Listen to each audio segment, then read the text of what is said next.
सत्संगत्वे निस्संगत्वं निस्संगत्वे निर्मोहत्वं निर्मोहत्वे निश्चलतत्वं निश्चलतत्वे जीवन्मुक्तिः पुनरपि जननं पुनरपि मरणं पुनरपि जननी जठरे शयनम् इह संसारे बहुदुस्तारे कृपया पारे पाहि मुरा। मङ्गलश्लोकः। वागीशा अद्या सुमनसः सर्वार्थानामुपक्रमे यं नत्वा कृतकृत्या स्युः तं नमामि गजाननं। गुरुर्ब्रह्मा गुरुर्विष्णुः गुरुर्देवो महेश्वरः गुरुः साक्षात् परं ब्रह्म तस्मै श्रीगुरवे नमः। वासुदेवं रमाकान्तं नत्वा लौगाक्षिभास्करः कुरुते जैमिनिनये प्रवेशायार्थसङ्ग्रहम्। एतावता अस्माभिः इदं दृष्टं यत् शास्त्रारम्भः कर्तव्यो न वा तदपि वैधं सत्कर्तव्यं न वा इति दृष्टम्। इतः परं धर्मलक्षणम् उच्यते। இதுவரையில நாம இந்த சாஸ்திரமானது விதி பிரயுக்தமாக ஆரம்பிக்கணுமா இல்லையா அப்படிங்கிற விசாரத்தை பார்த்தோம்.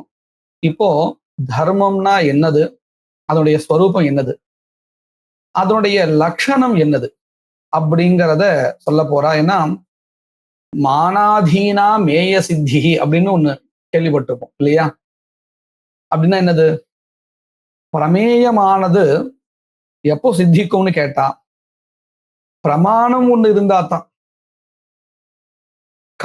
கண்ணுங்கிற ஒரு பிரமாணம் இருந்தாதான் அதை வச்சுண்டு நாம கடாதி பதார்த்தங்களை கிரகிக்க முடியும் இல்லையா? பிரமாணமா இருக்கக்கூடியதான கண்ணே இல்லைன்னா பிரமேயம் கிரகிக்க முடியுமோ? அதனாலதான் என்ன சொல்லுவா, மானாதீனா மேய சித்தி. சித்தி கஸ்ய சித்தி? மேயஸ்ய. மேயஸ்ய இत्युक्ते பிரமேயஸ்ய. சித்தி கிமதீனா இत्युक्ते மானாதீனா. மானம் அப்படின்னா பிரமாணம். தரிஹி மானாதீனா பவதி மேய சித்தி இல்லையா? பிரமாணம் சித்திச்சா மட்டும்தான் பிரமாணத்தை வச்சுண்டு நாம பிரமேயத்தை தெரிஞ்சுக்க முடியும். அதனால இப்போ என்ன பண்ண போறான்னு கேட்டா, இந்த இடத்துல முதல்ல தர்மத்துக்கு எது பிரமாணம் அப்படிங்கிறத சொல்ல போறா. அதுக்கு முன்னாடி தர்மஸ்வரூபத்தை சொல்லிட்டு தர்ம லட்சணத்தை சொல்லிட்டு அதுக்கப்புறம் தர்மத்துக்கு எது பிரமாணம் அப்படிங்கிறத, அதாவது சோதனா பிரமாணம் அப்படிங்கிறத சொல்ல போறா. சோதனான்னா என்னது அப்படிங்கிறதெல்லாம் வரிசையா பார்க்க போறோம் இன்னைக்கு. முதல்ல தர்ம லட்சணம். அத கோ தர்மः கிம் தஸ்ய லட்சணம்? को धर्मः कः धर्मः? धर्मो नाम कः पदार्थः सः? तस्य स्वरूपं किम् इति प्रथमः प्रश्नः. द्वितीयः प्रश्नः तस्य लक्षणं किम्? முதல் கேள்வி தர்மம்னா என்னது, அதனுடைய ஸ்வரூபம் என்னதுன்னு கேள்வி. ரெண்டாவது கேள்வி அதனுடைய லட்சணம் என்னது. லட்சணம் என்ன பண்ணும் அப்படின்னு கேட்டா, அதை தனித்துவமா எதை நாம சொல்லணும்னு நினைக்கிறோமோ, லட்சியம் எதுவோ அதை தனித்துவமா காட்டும் இல்லையா? விஜாத்தீய பதார்த்தேபியா அதே மாதிரி சஜாத்தீய பதார்த்தேபியஸ்ச வியாவர்த்தகம் பவதி. நம்ம எதனுடைய லட்சணம் சொல்றோமோ அது என்ன பண்ணும்னு கேட்டா, அந்த லட்சணம் லட்சியத்தை இப்போ கடத்துடைய லட்சணம் சொல்றதா இருந்தால் அந்த லட்சணம் கடத்தை தவிர்த்து இருக்கக்கூடிய மற்ற பதார்த்தங்களில் இருந்து கடத்தை தனியா பிரிச்சு காண்பிச்சு கொடுக்கும். இதுதான் அது லட்சணத்துடைய பிரயோஜனம். லட்சணத்துடைய பிரயோஜனம் என்னன்னு கேட்டா வியாவர்த்தகத்துவம் இல்லையா? இதுக்குதானே லட்சணம் படிக்கிறோம். இப்போ இந்த லட்சணத்தை சொல்ல போறா. முதல்ல அத கோ தர்மஹான்னு கேள்வி கேட்டா இல்லையா, தர்மம்னா என்னதுன்னு அதுக்கு பதில் சொல்றா. உச்சியதே. உத்தரம் உச்சதே. யாகாதிரேவ தர்மஹா. அப்போ எது தர்மஹான்னு சொல்லிட்டார். ரெண்டாவது கேள்விக்கு பதில் சொல்லணும். லக்ஷணம் கிம் தன் லக்ஷணம். தர்மஸ்ய லக்ஷணம் கிமஸ்தி? வேத பிரதிபாத்யஹ பிரயோஜனவத் அர்த்தஹ தர்மஹ இது. இப்போ இந்த தர்ம லட்சணம் சொல்லிட்டாரே, இதுல எத்தனை விசேஷணங்கள் இருக்குன்னு பார்க்கணும். வேத பிரதிபாத்தியத்துவம் அப்படின்னு ஒரு விசேஷணம் இருக்கு. பிரயோஜனவத்துவம் அப்படின்னு ஒரு தளம் இருக்கு, ஒரு விசேஷணம் இருக்கு. அர்த்தவத்துவம் அப்படிங்கிறதான ஒரு விசேஷணம் இருக்கு. மொத்தம் 3 விசேஷணங்கள் இருக்கு. இதைத்தான் நம்ம லட்சணம் சொல்லும் பொழுது தளம்னு சொல்லுவோம். விசேஷணத்தை தான் தளம்னு சொல்லுவோம். வேற ஒண்ணும் இல்லை. ஏன் இந்த விசேஷணங்களை எதுக்காக சொல்றோம் அப்படின்னு கேட்டா, அந்த விசேஷணம் தான் மற்றதிலிருந்து இந்த லட்சியத்தை பிரித்தி காட்டும் இல்லையா? ராமன் யாரு அப்படின்னு கேள்வி கேட்டா, தசரதருடைய புத்திரன் அப்படின்னு முதல்ல சொல்லிட்டோம். ஒரு விசேஷணம் சொன்னோம். அப்போ எதில் இருக்க கேட்கிறார், லக்ஷ்மணர் கூட தசரதருடைய பையன் தானே, அப்போ அவர் தான் ராமரா அப்படின்னு கேட்டா, உடனே அடுத்த வியாவர்த்தனம், இது போதுமா? இல்லை. லட்சியமா இருக்கக்கூடியதான ராமரை பிரிச்சு காட்டுறதுக்கு இது போதுமா? இல்லை. உடனே நம்ம என்ன பண்றோம் தெரியுமா? அந்த லக்ஷ்மணர்கிட்ட இல்லாததான ஒரு விசேஷணத்தை சேர்க்கிறோம். என்ன தெரியுமோ? கௌசல்யா புத்திரஹான்னு சொல்றோம். இப்போ அது அங்க இல்லை. எங்க இல்லை? லக்ஷ்மண இடத்துல இல்லை. தசரத புத்திரத்துவம் அப்படின்னு சொன்னா அது லக்ஷ்மண சாதாரணம். லக்ஷ்மண சாதாரணம்னு என்ன அர்த்தம்? லட்சியமா இருக்கக்கூடிய ராமர். இப்ப நான் ராமரை பத்தி தான் எனக்கு என்ன லட்சியம் தெரிஞ்சுக்க வேண்டியது ராமர். அப்போ லட்சியத்துல மாத்திரம் வரக்கூடியதாக நான் ஒரு லட்சணத்தை, ஒரு விசேஷணத்தை சொல்லணும். அப்போ சொன்னவர் என்ன பண்ணிட்டார்? தசரத புத்திரன்னு சொல்லிட்டார். இப்போ இது லட்சியமா இருக்கக்கூடிய ராமர் இடத்துல இருக்குதானே? தசரத புத்திரத்துவம் அப்படிங்கிற அந்த தர்மஹா எங்க இருக்கு? ராமன் இடத்துல இருக்கு. ஆனா இப்போ நான் யாரை பத்தி தெரிஞ்சுக்கணும்னு நினைக்கிறேன்? என்னுடைய லட்சியம் யாரு? என்னுடைய லட்சியம் யாரு? ராமஹா தான். அப்போ ராமனை தவிர்த்து மத்த எல்லாருமே யாருன்னு கேட்டா அலட்சியம். இந்த அலட்சியம்ங்கிறது தமிழ் அலட்சியம் இல்லை, சம்ஸ்கிருத அலட்சியம். சரி, இப்போ என்ன அடுத்து நான் சொல்லக்கூடிய லட்சணமானது லட்சியத்துல மாத்திரம் போய் சேர்ந்தால் அது சரியான லட்சியம். இப்ப பாருங்க, இப்ப சொன்னவர் என்ன சொல்லிட்டார்? முதல்ல தசரத புத்திரன் சொல்லிட்டார். இப்போ இந்த விசேஷணமானது ராமரிடத்துல இருக்கு, லட்சியத்துல இருக்கு, நான் இல்லைன்னு சொல்லல.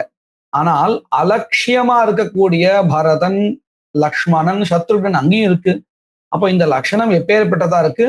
லட்சிய விருத்தியா இருக்கு, அலட்சிய விருத்தியா இருக்கு. விருத்தின்னா இருத்தல். இந்த லட்சணம் லட்சிய விருத்தியாவும் இருக்கு, அலட்சிய விருத்தியாவும் இருக்கு. இப்படி இருந்தால் அந்த லட்சணத்துக்கு ஒரு தோஷகான்னு ஒரு துஷ்ட லட்சணம். அது அந்த லட்சணம் எப்பேற்பட்டது? சன்லட்சணம் இல்லை, துஷ்ட லட்சணம். துஷ்ட லட்சணம்னு சொன்னா தோஷத்துடன் கூடியிருந்தன அர்த்தம். அப்ப அந்த தோஷகா என்னன்னு கேட்கணுமா இல்லையா? என்ன தோஷகான்னு கேட்டா அதிவியாப்திங்கிற தோஷம்.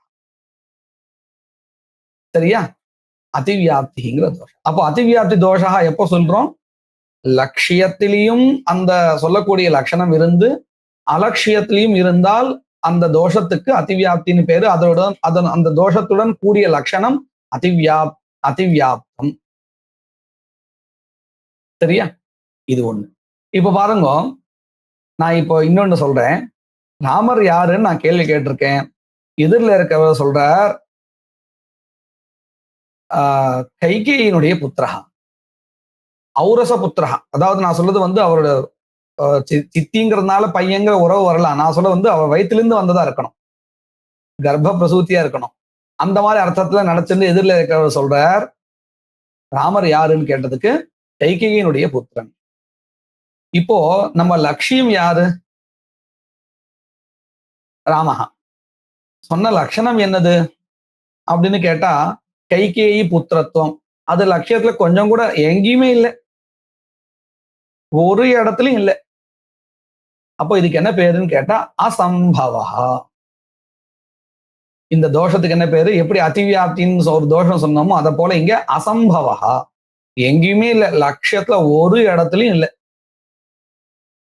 அப்போ அதிவியாப்தி தோஷான்னு தெரிஞ்சுட்டோம், அசம்பவகாவை தெரிஞ்சுட்டோம். இன்னொன்னு அவ்வியாப்தின்னு ஒண்ணு இருக்கு. அது இந்த உதாரணத்தை ராமரை வச்சுன்னு சொல்ல முடியுமான்னு எனக்கு தோணல, இல்லையா? அதுக்கு நம்ம இன்னொரு உதாரணம் சாஸ்திரியமா பாக்குறதா இருந்தா எப்படி சொல்லலாம்? பஷ்யந்து, சாஸ்திரே எது உதாரணம் அஸ்தி ததகம் வதாமி. கோஹோ லக்ஷணம் வக்தவியம் इत्युक्ते लक्ष्या गौः केनचित् लक्षणम् उक्तं गोः शृङ्गित्वं लक्षणम्। शृङ्गः लक्षणमित्यर्थः, शृङ्गित्वम् इत्युक्ते शृङ्गः, परन्तु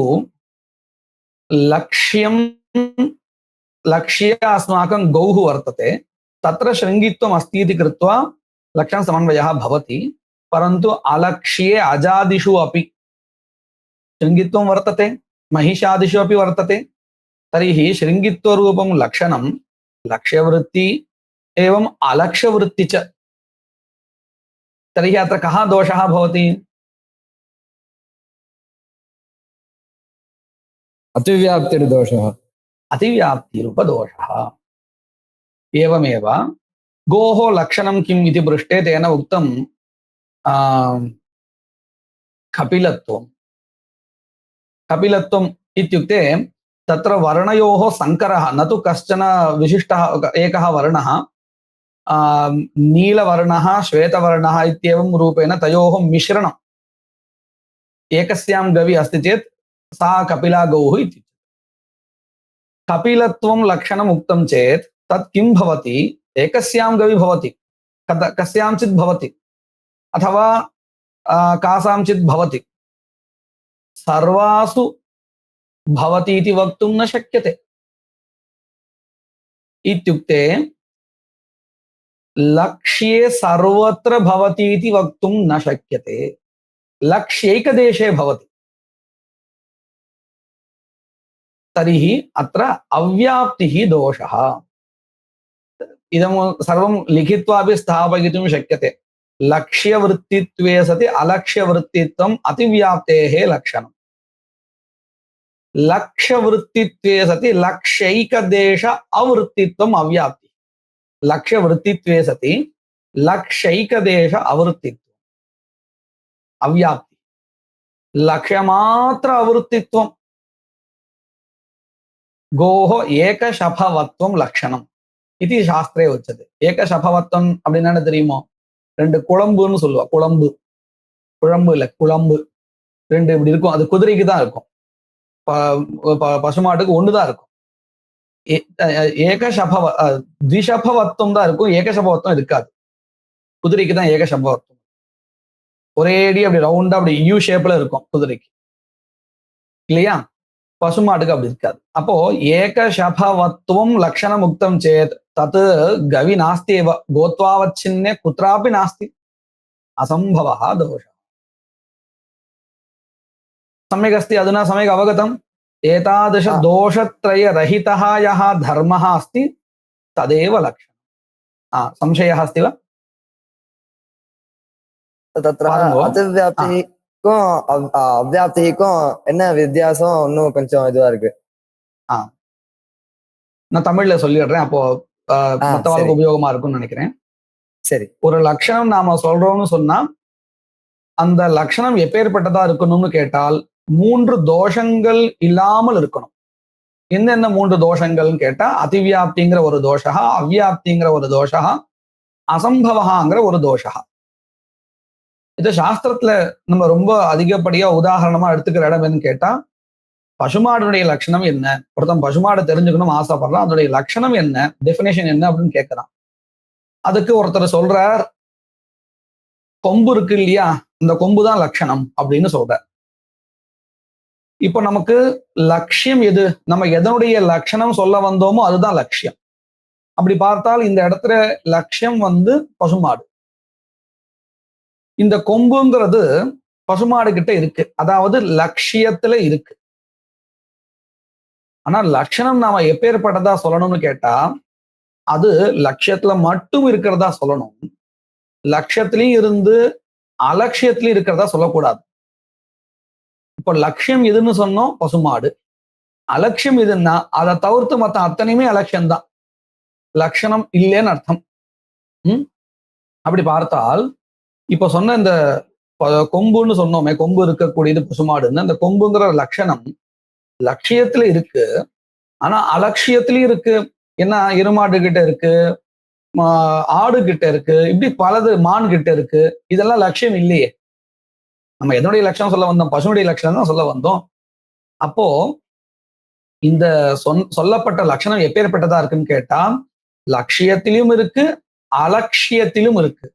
இந்த இருக்குங்கிறத சொல்றதுக்கு நம்ம விருத்தின்னு பதத்தை உபயோகப்படுத்துறோம். லட்சிய விருத்தி அலட்சிய விருத்திச்ச பவதி, இதம் லட்சணம். இப்படி இருந்தால் அது என்னது? அதிவியாப்தி. அதிவியாப்தி தோஷா. சரியா? இப்ப நான் அடுத்தது அவ்வியாப்தின்னு 2வது தோஷம் சொல்றேன். நாம சொல்லக்கூடிய லட்சணம் எப்படி லட்சியத்துல மாத்திரம் இருக்கணும், அலட்சியத்துல இருக்கக்கூடாதுன்னு சொன்னோமோ அதை போலவே லட்சியம் எதெல்லாம் இருக்கோ அத்தனையும் இருக்கணும். பசுமாடுனுடைய லட்சணம் சொல்றதா இருந்தால் உலகத்துல எத்தனை பசுமாடு இருக்கோ அத்தனை பசுமாடுகளுக்கும் அந்த லட்சணம் பொருந்துறதா இருக்கணும். சரியா? அப்படி இருந்தாதான் அது சரியான லட்சணம். அப்படி இல்லைன்னா அது அவ்வியாப்தி தோஷ கிரஸ்தமா இருக்குன்னு அர்த்தம். இப்ப பாருங்க, ஒருத்தர் சொல்றார் பசுமாடு லட்சணம் என்னன்னு கேட்டா கபிலத்துவம் அப்படிங்கிற. இந்த கபிலம்னா என்ன தெரியுமோ? கருப்பு, அப்புறம் வெண்மை, இதெல்லாம் சேர்ந்த ஒரே பசுமாடுல இருக்கும். அப்படி இருக்கிறது தான் கபிலத்துவம். இப்படி சொன்னா பசுமாடுல இந்த நிறம் இருக்கு, ஆனா எல்லா பசுமாடுகிட்டையும் அது இருக்கா? இல்ல. சிலது வெறும் முழுக்க கருப்பா இருக்கு, சிலது முழுக்க வெளுப்பா இருக்கு. அப்ப எல்லா பசுமாட்டையும் இல்லை. ஆனா நம்ம எதுடைய லட்சணம் சொல்ல வந்தோம்? மொத்த பசுனுடைய லட்சணம் சொல்ல வந்தோம். பசுத்வாவ, அதாவது கோத்வாவ சின்னமான ஒரு பதார்த்தத்தினுடைய லட்சணம் சொல்ல வந்தோம்னு சொன்னா அது மொத்தத்துக்கும் பொருந்தணும். இப்ப கபிலத்துவங்கிறது மொத்த பசுக்களுக்கும் கோவுக்கும் பொருந்துறதா இருக்கா? இல்ல. கோவுல இருக்கக்கூடிய ஒரு பகுதி இதெல்லாம் கபில கோவா இருக்கோ அதுக்கு வேணா பொருந்தும். இதே கருப்பா இருக்கிறதுக்கோ வெளுப்பா இருக்கிறதுக்கோ அது பொருந்தாது. அப்ப என்ன அடுத்து? லட்சிய ஏகதேச விருத்தியா இருக்கு நாம சொன்ன லட்சணம். லட்சிய ஏகதேச விருத்தியா இருக்கு. அதே சமயத்துல லட்சிய ஏகதேச அவிருத்தியாவும் இருக்கு. ஏன்னா கருப்பு மாடுலயோ வெளுப்பா இருக்கக்கூடியதான பசுமாடுலயோ அந்த லட்சணம் இல்லை. அப்போ லட்சிய ஏகதேச விருத்தியாகவும் லட்சிய ஏகதேச அவிருத்தியாகவும் இருக்கு. அப்படி இருந்தால் அது அவ்வியாப்தி தோஷா. நல்லா கவனிங்கோ. அதிவியாப்தியை நாம சொல்லும் பொழுது என்ன சொன்னோம்? லட்சிய விருத்தித்வே சதி அலட்சிய விருத்தித்வம் அதிவியாப்தி தோஷத்தை லட்சணம் சொன்னோம். இப்போ சொல்றது நம்ம என்ன சொல்றோம்? இன்னொரு அலட்சியத்தை நம்ம எடுத்துக்கவே இல்லை. லட்சிய ஏகதேச விருத்தித்வே சதி லட்சிய ஏகதேச அவிருத்தித்வம்னு சொல்றோம் இல்லையா? இப்ப புரிஞ்சுட்டா ரெண்டுத்துக்கு வித்தியாசம். இப்ப 3வது தோஷா. என்ன சம்சயம்? அவகதம் சொன்ன. அவகதம் சமயத். இப்போ 3வது தோஷா என்னது அப்படின்னு கேட்டால் லட்சியத்துல எங்கேயுமே நம்ம சொல்லக்கூடிய லட்சணம் இல்லைன்னு வச்சுப்போம், அதுதான் அசம்பவா. அது எப்படி?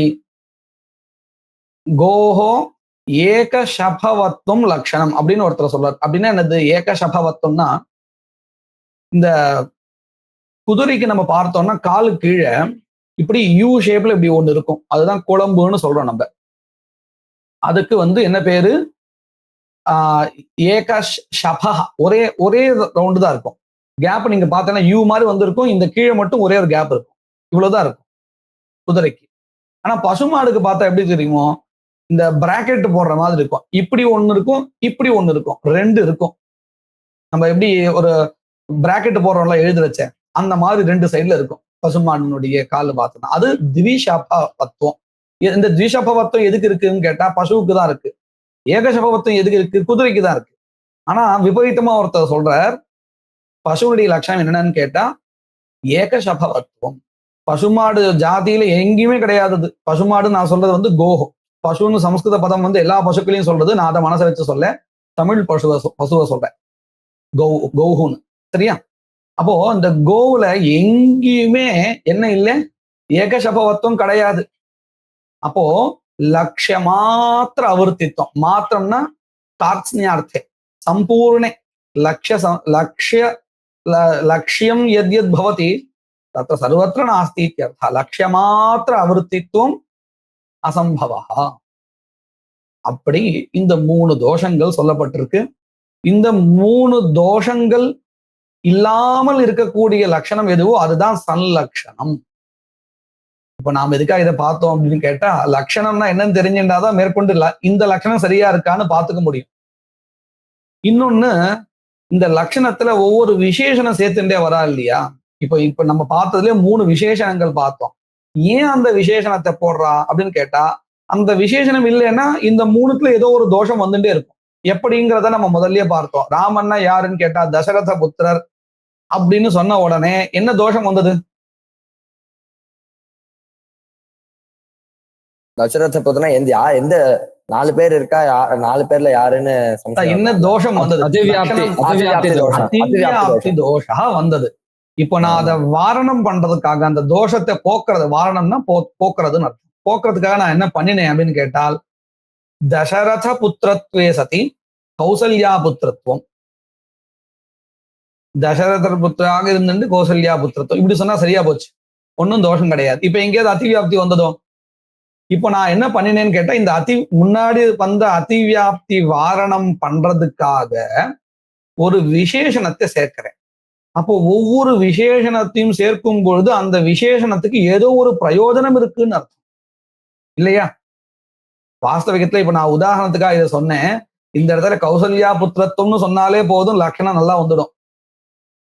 மெனக்கட்டு தசரத புத்திரத்துவம்னு சொல்லிட்டு அதுக்கப்புறம் அதிவியாப்தி தோஷ வாரணம் பண்றதுக்காக மறுபடியும் கௌசல்யா புத்திரத்துவம் இன்னொரு விசேஷனம் சேர்க்க வேண்டிய அவசியம் இல்லை இல்லையா?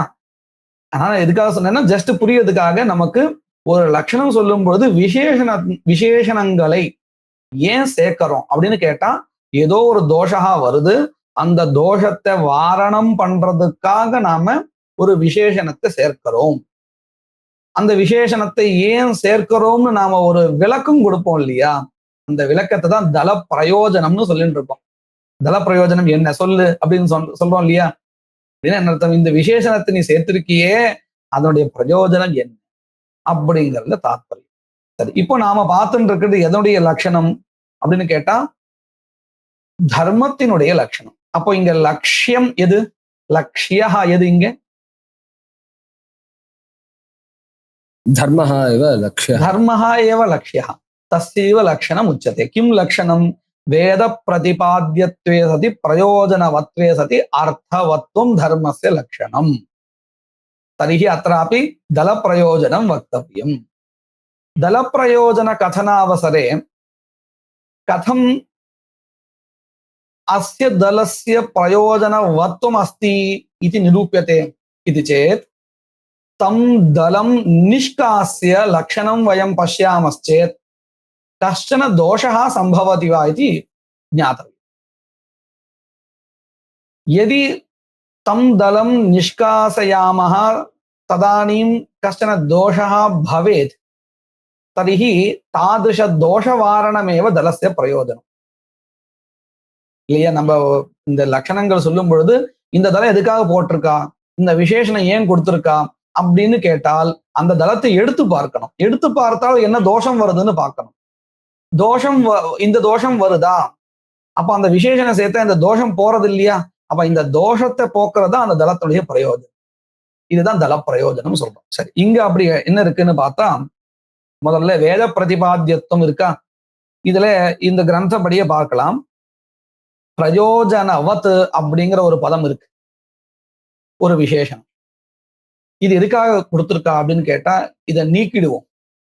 இதை நீக்கிட்டு தர்ம லட்சணத்தை சொல்லி பார்க்கலாம். என்ன வரும்? வேத பிரதிபாத்தியத்வே சதி அர்த்தவத்வே சதி அர்த்தவத்துவம், வேத பிரதிபாத்தியத்வே சதி அர்த்தவத்துவம் தர்மஸ்ய லட்சணம். இவ்வளவுதான் மிஞ்சும். लक्षणे यदि प्रयोजनवत् इति पदं निष्कासयामः तर्हि किं शिष्टं भवति लक्षणम् इत्युक्ते वेदप्रतिपाद्यत्वे सति अर्थवत्वं धर्मस्य लक्षणम् इति भवति। अस्यां दशायां कोऽपि दोषः भवति वा? आं भवति। कथम् इति पश्यतु। லட்சியம் எதை சொன்னோம்? நம்ம தர்மத்தை சொன்னோம்.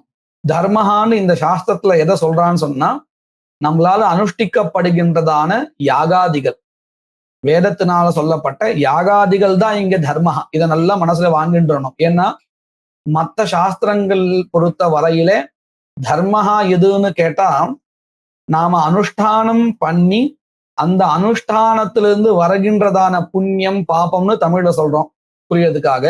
சாஸ்திர ரீதியா சொல்றதா இருந்தால் அதிருஷ்டம், அபூர்வம் அப்படின்னு சொல்றோம். அதைத்தான் தர்மம்னு சொல்றோம். ஒரு புண்ணிய கர்மாவை பண்ணினால் அதுல இருந்து வரக்கூடியதான அபூர்வம் புண்ணியம், அதுதான் தர்மஹா. ஒரு பாப கர்மாவை பண்ணியிருக்கோம், ஹிம்சாதிக பண்ணியிருக்கோம், அதுல இருந்து ஒரு அபூர்வம் வருது, அதுதான் பாபம்னு சொல்றோம். அதுதான் என்னது? அதர்மஹா. இப்போ மற்ற சாஸ்திரங்களிலோ அல்லது லௌகிக பாஷையிலேயோ நாம தர்மஹா அதர்மஹான்னு சொல்றது எதைன்னு கேட்டால், நாம பண்ணக்கூடிய கிரியா கர்மாக்கள் இருக்கே அதிலிருந்து உண்டாகக்கூடியதைத்தான் சொல்லிட்டு இருக்கோம். ஆனால் இந்த சாஸ்திரத்துல அத தர்மம்னோ அதர்மம்னோ சொல்லல. அப்ப எதை சொல்றான்? நாம அனுஷ்டிக்கிறோம் இல்லையா, சந்தியாவந்தனாதிகளோ இல்ல பொறுத்தையாருக்கு நம்ம உபகாரம் பண்றோம், தானாதிகள் பண்றோம், எல்லாமே தர்மஹா. அடுத்தவனை போட்டு அடிக்கிறோம், ஹிம்சிக்கிறோம்னா அதுதான் அதர்மஹா. அதுல இருந்து வரக்கூடியது தர்மஹான்னு சொல்றது இல்லை. புரியுறதா? தர்மஹாங்கிறது இங்க நம்மளால பண்ணக்கூடியதா கிரியாரூபமா இருக்கும். இந்த வித்தியாசத்தை நல்லா மனசை வாங்கிட்டு இருக்கும். அப்போ இங்க தர்மஹா அப்படிங்கிற பதத்தினால எதை குறிப்பிடுறான்னு கேட்டா, யாகாதிகளை குறிப்பிடுறான். இப்போ அதுதான் லட்சியம். வேத பிரதிபாத்தியத்துவம் அப்படின்னா வேத போதி தத்துவம். இப்ப பாருங்க, அக்னிஹோத்திரம் கர்மன்னு ஒண்ணு எடுத்துப்போமே. இந்த அக்னிஹோத்திரம் கர்மா நமக்கு எப்படி தெரிஞ்சது அப்படின்னு கேட்டா, நம்முடைய முன்னாள் மூதாதையர் பண்ணினா, அப்பா பண்ணினா, தாத்தா பண்ணா அப்படியே சொல்லுவோம். இப்படியே அடுத்தடுத்து முன்னாடியே போனா முதல்ல இருக்கவருக்கு யார சொன்னார்? வேதந்தா சொல்லி கொடுத்தது இல்லையா? அப்போ வேத பிரதிபாத்தியத்துவம், வேத போதி தத்துவம் அக்னிஹோத்ராதிஷு கர்மசு வர்த்ததே நவா? வர்த்ததே. வேத பிரதிபாத்தியத்துவம் நாம வேத போதி தத்துவம். வேத போதி தத்துவம் அக்னிஹோத்ராதிஷு கர்மசு வர்த்ததே. एवं अर्थवत्वं च अस्ति. अर्थवत्वं नाम किम् इति अग्रे अहं निरूपयामि. अधुना अस्ति इति मम वाचं विश्वस्य अग्रे गच्छामः. अर्थवत्वम् अस्ति, तर्हि लक्षणं सम्पन्नं, कोऽपि दोषः नास्ति. तर्हि प्रयोजनवत् इति दलं व्यर्थम् इति किल अस्माकं भासते இல்லையா? அப்படிதான் தெரிகிறது. இந்த பிரயோஜனவத்துங்கிற தலமே வேண்டாமே, வேத பிரதிபாத்தியத்துவே சதி அர்த்தவத்துவம் அஸ்தி கர்மணஹா அப்படின்னு கேட்டா, இந்த பாருங்க, எப்படி அக்னிஹோத்ராதிகள் வேத பிரதிபாத்தியமா இருக்கோ, வேத போதிதமா இருக்கோ, அதை போலவே இந்த அக்னிஹோத்திரத்தினால உண்டாகக்கூடியதான சொர்க்கம் முதலிய பலன்கள் இருக்கே, அந்த சொர்க்காதிகள் யாரு சொல்லி கொடுத்தா? அதுவும் வேற தானே சொல்லி கொடுத்தது. புராணங்கள் மூலியமா நம்ம தெரிஞ்சுக்கிறோம். சொர்க்கான்னு ஒண்ணு இருக்கு, சுகப்பிரதம், அது இப்படி எல்லாம் சொல்லணும். சுகப்பிரதம் அல்லது சுகஸ்வரூபம் ஏதோ ஒண்ணு சொல்லிட்டு இருக்கோம்.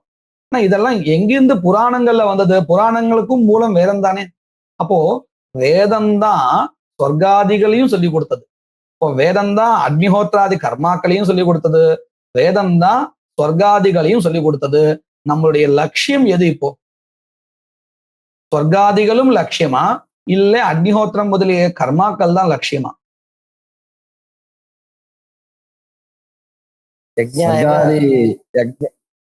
யாகாதிரேவ அக்னிஹோத்ராதி கர்மைவ லட்சியம். லட்சியம் கர்மைவ லட்சியம் ந து ஸ்வர்காதிஹி தத்சர்வம் அலட்சியம். तर्हि अलक्ष्ये वेद प्रतिपाद्यत्वं वर्तते, अर्थवत्वं च अस्ति. तर्हि लक्षणम् अधुना कीदृशं सञ्जातम्? अतिव्याप्तम्. सम्यक् अस्ति। तर्हि अतिव्याप्तिदोषवारणाय अस्माभिः अधुना किं कर्तव्यम्? एकं विशेषणं योजनीयं। किमिति? प्रयोजनवत् इति योजनीयं। प्रयोजनवान् इत्यर्थः। पश्यन्तु, स्वर्गः प्रयोजनं वा प्रयोजनवान् अस्ति वा? प्रयोजनमेव। प्रयोजनं न प्रयोजनवान्। प्रयोजनवान् इत्यस्य कः अर्थः? प्रयोजनजनकः। यागः स्वर्गजनकः इति कृत्वा यागे प्रयोजनवत्वम् अस्ति। स्वर्गे तु प्रयोजनत्वमेव अस्ति, प्रयोजनवत्वं नास्ति இல்லையா? யாகம் தான் ஸ்வர்க்கத்தை உண்டாக்குறதுனால பிரயோஜனவத் அஸ்தி யாகாதி கர்மா. யாகம் முதலிய கர்மாக்கள் பிரயோஜனவத்தா இருக்கு, ஸ்வர்காதிகள் பிரயோஜனமா இருக்கு. இப்போ நம்ம லட்சணத்துல பிரயோஜனவத்துன்னு சேர்ந்ததுனால இந்த வேத பிரதிபாத்தியத்துவம் அப்படிங்கிற அம்சமானது ஸ்வர்க்கத்துல இருந்தாலும் ஸ்வர்காதி பலன்ல இருந்தாலும், அர்த்தவத்துவங்கிற தலமும் ஸ்வர்காதி பலன்ல இருந்தாலும் எது இல்லைன்னு கேட்டா பிரயோஜனவத்துவங்கிற விசேஷனம் இல்லை. ஏன்னா அது ஸ்வயம் பிரயோஜனமா இருக்கு, பிரயோஜனத்தை கொண்டதா இல்லை, பிரயோஜன ஜனகமா இல்லை ஸ்வர்காதிகள். புரிஞ்சுதா? ஸ்வர்க்கம் பிரயோஜனம், பலம். பலத்தை உண்டு பண்றதா இருக்கா? எப்போ தெரியுமா பலத்தை உண்டு பண்றதா இருக்கும்? ஸ்வர்க்கத்திலிருந்து இன்னொரு பலன் ஏதோ ஒண்ணு வந்தால் அப்போ வேணா ஸ்வர்க்கம் எப்படி யாகத்திலிருந்து ஸ்வர்கா உண்டாறதுங்கிறதுனால இந்த யாகா பிரயோஜன ஜனகமா இருக்கோ, அத போல ஸ்வர்க்கத்திலிருந்து வேற ஒரு பலன் உண்டாச்சுன்னு சொன்னா அப்போ என்ன ஆயிடும் தெரியுமா? ஸ்வர்காவும் பிரயோஜன ஜனகமா இருக்குங்கிற அர்த்தம் வரும். ஆனா அப்படி இருக்கோ? அப்படி இல்லை.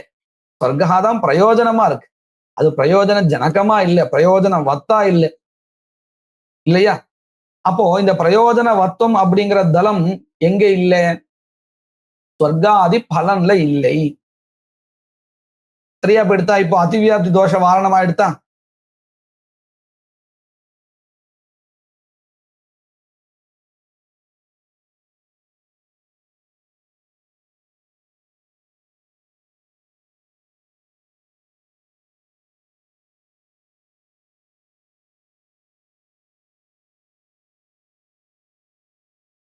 இது புரிஞ்சிருக்கு இல்லையா எல்லாருக்கும்? புரியுது. அதனாலதான் என்ன பண்ணிட்டா இப்போ பிரயோஜன வத்துவம் அப்படிங்கிற தலத்தை சேர்த்திருக்கா. இப்போ நம்ம ஒரு தலத்தினுடைய பிரயோஜனத்தை பார்த்துட்டோம். என்ன லட்சணத்தை பார்த்தோம்? வேத பிரதிபாத்தியத்வே சதி அர்த்தவத்வே பிரயோஜனவத்வே சதி அர்த்தவத்துவம் தர்மஸ்ய லட்சணம் அப்படிங்கிறத பார்த்திருக்கோம். இதுல ஒரு தளத்தினுடைய பிரயோஜனம் பார்த்தோம். உங்க ரெண்டு பேருக்கு நடுவில் கட்டா எடுத்து போல இருக்கு. இப்போ விஷயம் புரிஞ்சிருக்கு இல்லையா? ஒரு நிமிஷம் கட்டாச்சு. விஷயம் அவகதம். इतः परं द्वितीयदलस्य प्रयोजनं द्रष्टव्यम्. द्वितीयदलस्य इत्युक्ते वेदप्रतिपाद्यत्वस्य प्रथमदलस्य ग्रन्थकर्तुः क्रमः अयं वर्तते. आदौ प्रयोजनवत्वस्य निरूपणं कृतं. पश्यन्तु, प्रयोजने अतिव्याप्तिवारणाय प्रयोजनवत् इति दलं योजितं. पङ्क्तेः अर्थः सम्यक् अवगतः वा? इतः परं पश्यन्तु, इतः परं वेदप्रतिपाद्यत्वम् इति दलस्य प्रयोजनम् उच्यते. भोजनादौ अतिव्याप्तिवारणाय वेदप्रतिपाद्यः इति. पश्यन्तु, वेदप्रतिपाद्यत्वम् इति दलं नास्ति इति चिन्तयामः. तर्हि धर्मस्य लक्षणम् अधुना किं भवति?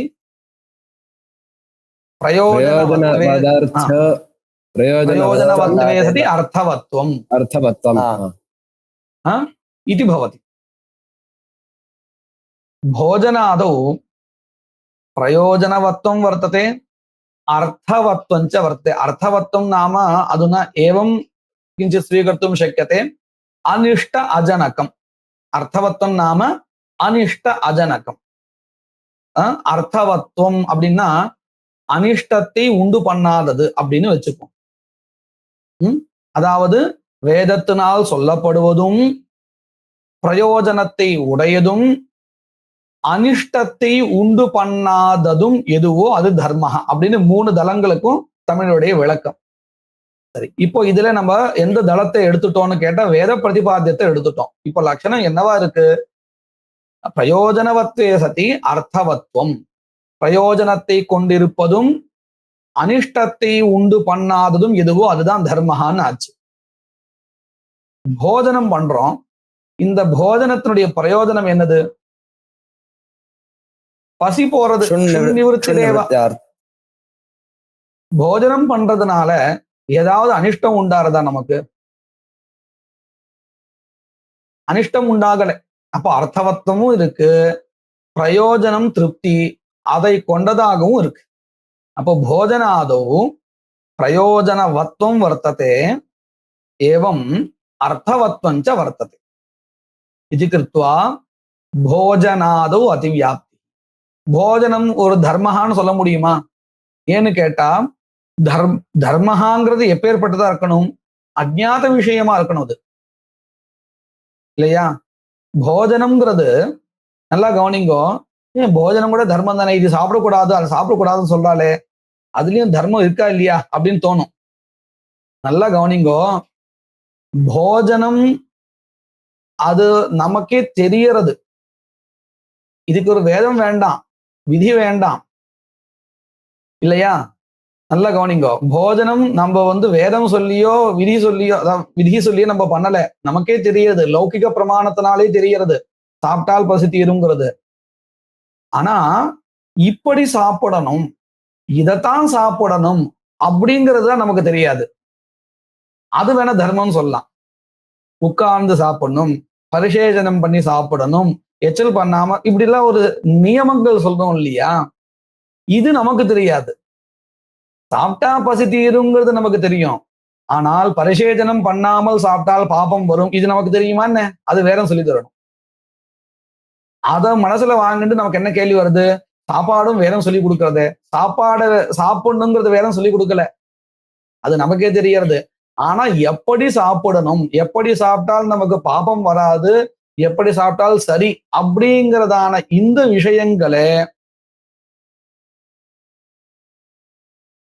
விஷயங்களை நாம என்ன சொல்லணும்? இதுதான் என்னது? தர்மஹா. அப்போ வேதமானது இந்த தர்மத்தை சொல்லி தருது, சாப்பிட்றத சொல்லி தரல. அது நமக்கே தெரிகிறது. புரிஞ்சுதா? குழப்பிக்க கூடாது, வித்தியாசம் நிறைய இருக்கு. நியமங்கள் நமக்கு வேதம் மூலியமா தெரிகிறது, சாப்பிட்றது வேதம் மூலியமா இல்லையா, சுயமாவே தெரிகிறது. சரி, இருக்கட்டும். இப்போ பாருங்க, லட்சணம் நம்ம என்னவா எடுத்துட்டு இருக்கோம்? வெறுமனே பிரயோஜனவத்வே சதி அர்த்தவத்துவம், அதாவது பிரயோஜனத்துடன் கூடியதாகவும் அதே சமயத்துல அனிஷ்டத்தை உண்டு பண்ணாததாகவும் எது இருக்கிறதோ அதுதான் தர்மஹான்னு அர்த்தம் பண்ணிட்டோம். அப்படி பார்த்தால் இந்த போஜனம் அப்படித்தான் இருக்கு. அப்படி இருக்கா இல்லையா? வேத பிரதிபாத்தியத்தை எடுத்துட்டோமே. அப்போ என்ன அடுத்து? அலட்சியமாக இருக்கக்கூடிய போஜனத்துல தர்ம லட்சணம் இப்ப போய் சேர்றது. இப்படி லட்சியத்தை தாண்டி அலட்சியத்துல போய் லட்சணம் சேர்ந்தா என்ன அர்த்தம்? என்ன தோஷா? அசம்பவ. நல்லா கவனிங்கோ. லட்சியத்திலேயே இல்லைன்னதான் அசம்பவா. லட்சியத்துல எங்குமே இல்லைன்னா அசம்பவா. லட்சியத்திலையும் இருந்து அலட்சியத்திலையும் இருந்தால், லட்சியத்திலையும் இந்த பிரயோஜன அக்னிஹோத்திரம் லட்சியம், அக்னிஹோத்ராதி, சரியா? அதுல என்ன இருக்கு? பிரயோஜனவத்துவம் இருக்கு, அர்த்தவத்துவமும் இருக்கு. அத போலவே அலட்சியமான போஜனாதிகளிலும் என்ன இருக்கு? பிரயோஜனவத்துவம் இருக்கு, அதே சமயத்துல அர்த்தவத்துவமும் இருக்கு. அப்போ அதிவியாப்தி தோஷா. இதை வாரணம் பண்றதுக்காக நாம என்ன பண்ணணும்னு கேட்டால் வேத பிரதிபாத்தியத்துவம்னு சேர்க்கணும். இப்ப பாருங்க, வேத பிரதிபாத்தியத்துவம் தான் என்னது? வேத போதி தத்துவம். போஜனம் பண்ணினால் க்ஷுன் நிவர்த்தி ஏற்படும் அப்படிங்கிறது என்ன? வேதத்தினாலே சொல்லப்பட்டது. நாமளே அன்வய விதிரேகத்தினால லௌகிக பிரமாணத்தினால தெரிஞ்சுட்டோம்.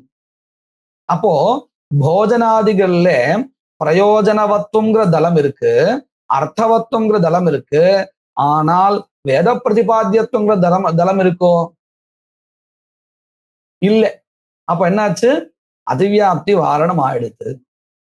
அதனாலதான் நம்ம என்ன என்ன சேர்த்திருக்கோம், வேத பிரதிபாத்தியத்துவம் அப்படிங்கிறதான விசேஷணத்தை தலத்தை சேர்த்திருக்கோம். இதைத்தான் இங்கேயும் சொல்லி கொடுக்க பாருங்க.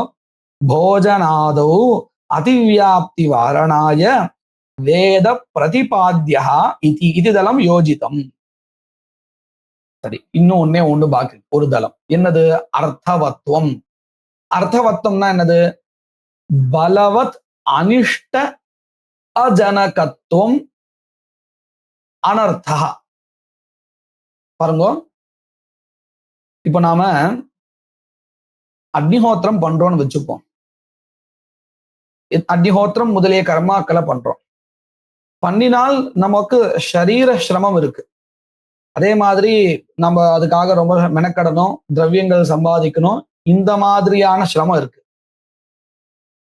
ஆனா இந்த சிரமம் பலவத் அனிஷ்டஜனகமா இல்லை. அப்படின்னு என்ன அர்த்தம்? அக்னிஹோத்திரம் பண்ணினால் அதுல இருந்து வரக்கூடிய பலனை காட்டும் இந்த சிரமம் நமக்கு பெருசு கிடையாது. இது அனிவாரிய சிரம, தவிர்க்க முடியாத சிரம. இது நம்ம அனுபவிச்சுதான் ஆகணும். ஆனா இப்ப பாருங்க, இந்த சேன யாகான்னு ஒரு யாகா வேதத்திலேயே சொல்லப்படுறது. அது ஆபிச்சாரமாக சொல்லப்பட்ட கர்மா, வேதத்தினாலே சொல்லப்பட்ட கர்மா தான். இப்போ அது எப்பேற்பட்டதா இருக்கு? வேதத்தினால சொல்லப்பட்டதுங்கிறதுனால வேத பிரதிபாத்தியமாவும் இருக்கு, அதே மாதிரி பிரயோஜன வத்தாவும் இருக்கு. என்ன பிரயோஜனம்? சத்ரு மரணம். இதுதான் பிரயோஜனம். அதனாலதான் இது ஆபிச்சாரகான்னு சொல்லிட்டு இருக்கோம். நான் இந்த கர்மாவை பண்ணினால் பண்றவாளுடைய சத்ரு யாரோ அவளுக்கு ஹிம்சா ஏற்படும், மரணம் ஏற்படும். சரியா? புரியுதா? இது அது எப்படி ஆபிச்சாரன்னு சொல்லிக்க முடியும்? ரெண்டு பேரும் சேர்ந்து கேள்வி கேட்கிறேன், ஒவ்வொருத்தர் கேளுங்க. அது நான் கேட்கிறேன், அது எப்படி ஆபிச்சாரம்? இப்போ சத்ருவை இது பண்ணோம்னு சொல்றோம்னா அது எப்படி ஆபிச்சார யஜ்ஞமா இருக்கு? அது எப்படி இந்த பேர்? ஆபிச்சாரம்னா என்னது? மத்தவாளுடைய ஹிம்சைய பலமா வச்சுன்னு பண்ணக்கூடியதானே. அது சரி. ஆனா சத்ரு எப்படிப்பட்டன்னு அதை பொறுத்து தானே அது இருக்கு. சத்ருங்கிறது ஏதோ துஷ்டஹா அப்படிங்கிற அர்த்தத்துல இல்லை, எனக்கு வேண்டப்படாதவன் அர்த்தம் இல்லையா?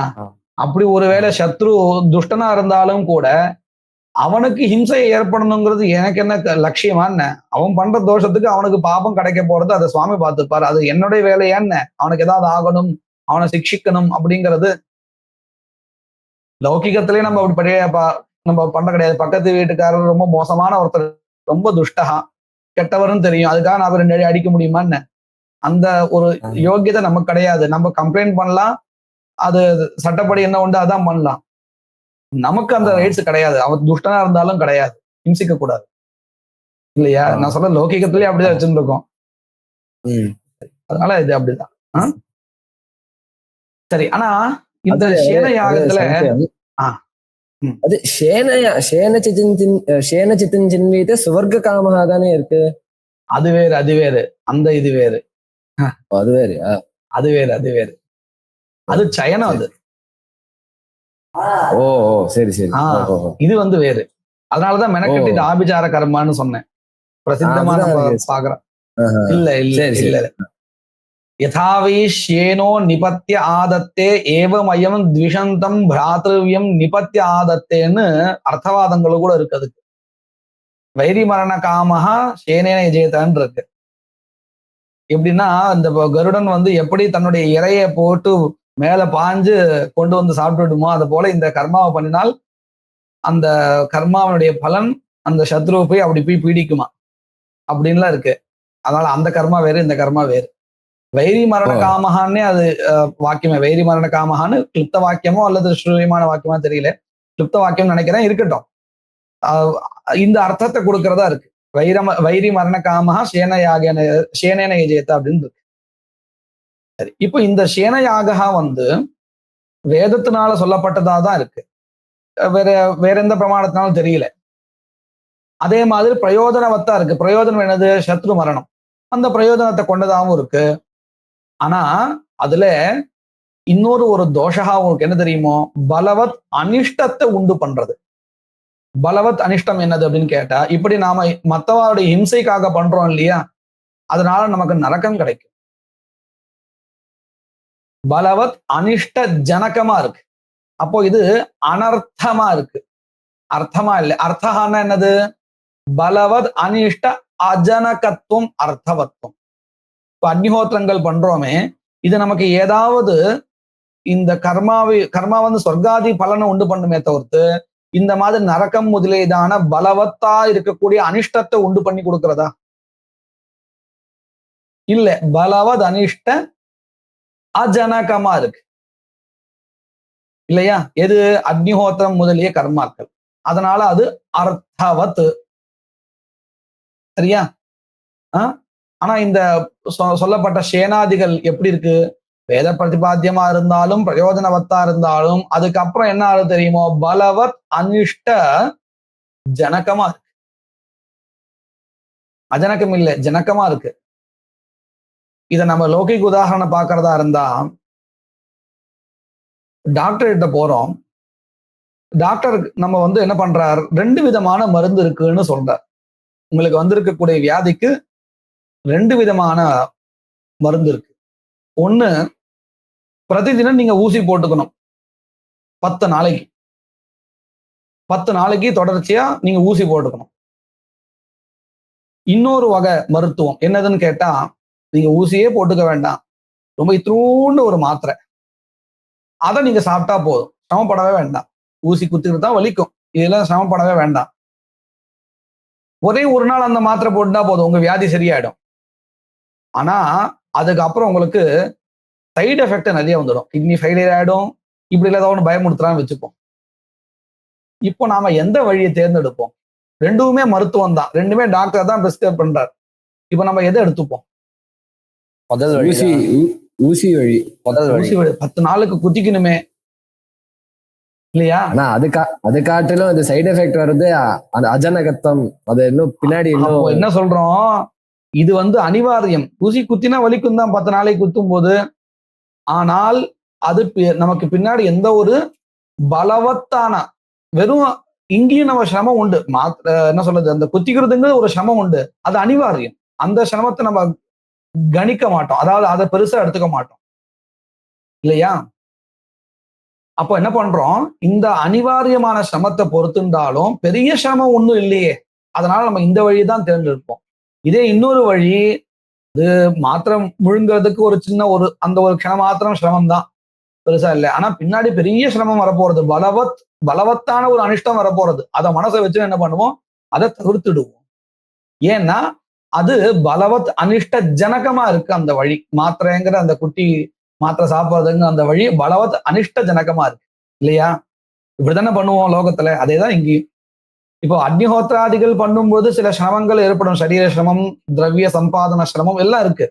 ஆனா அதனால அதை வச்சுட்டு நம்ம இதை விட்டுட்டு போறது இல்லை. ஏன்னா பலவத் அனிஷ்ட ஜனகமா இல்லை, இதை விட பெருசா பலவத் இஷ்ட ஜனகமா தான் இருக்கு. சொர்க்காதிகள் கிடைக்க போறது அக்னிஹோத்திராதிகள் பண்ணா. அதே மாதிரி இந்த சேனாதிகள் பண்ணினால் நமக்கு இஷ்ட ஜனகமா இருக்காது.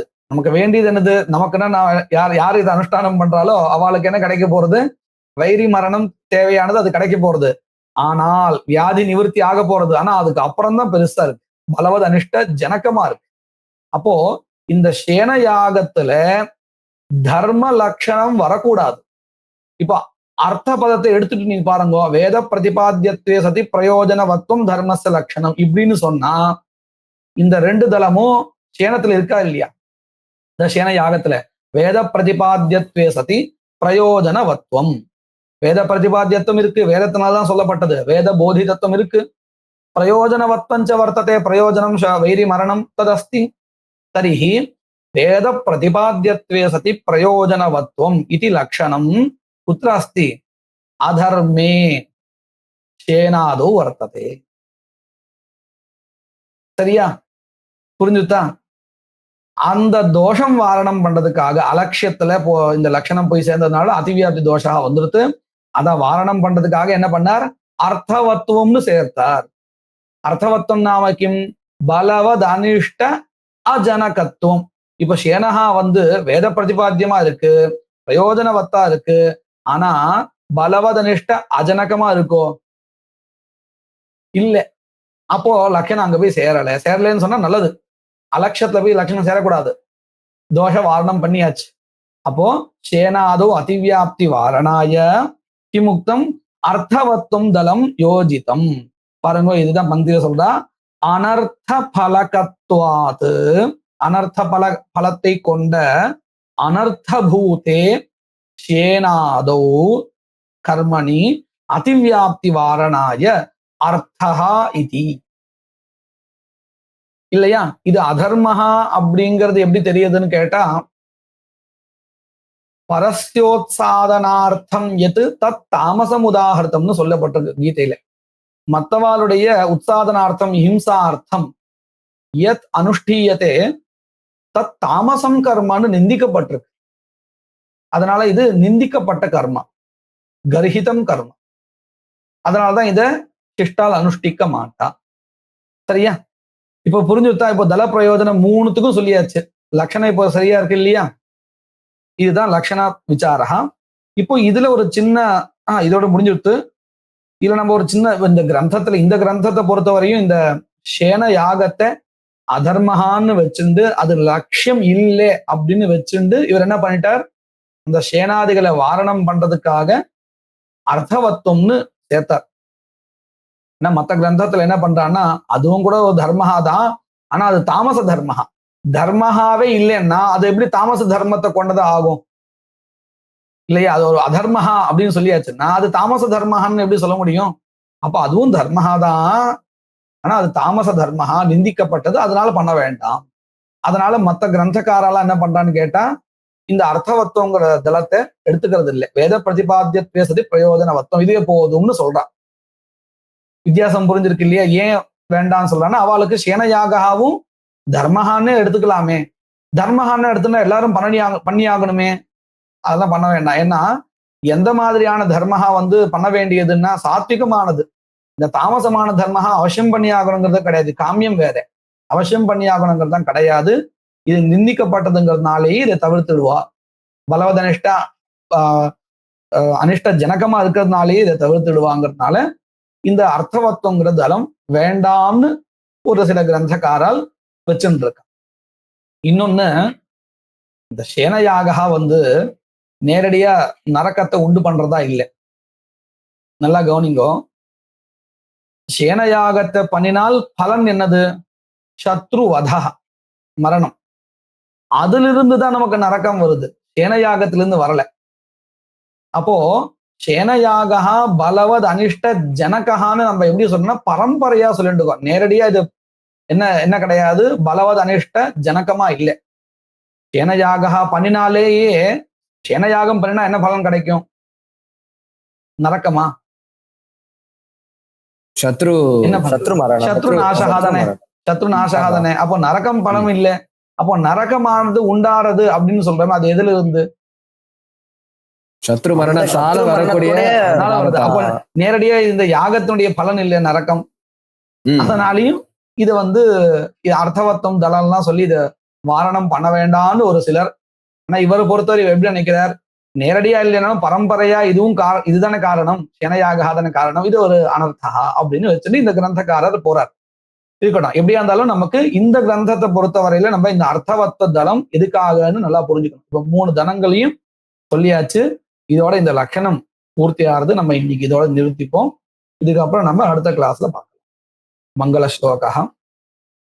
வாகீஷா அத்யா சுமனசஹ சர்வார்த்தானாமுபக்ரமே யம் நத்வா கிருதகிருத்யா ஸ்யுஹு தம் நமாமி கஜானனம். குருர் பிரம்மா குருர் விஷ்ணு குருர்தேவோ மகேஸ்வரः குரு சாக்ஷாத் பரம் பிரம்ம தஸ்மை ஸ்ரீ குரவே நமः. வாசுதேவம் ரமாகாந்தம் நத்வா லோகாக்ஷி பாஸ்கரः குருதே ஜெய்மினி நயே பிரவேசாயார்த்த சங்கிரஹம்.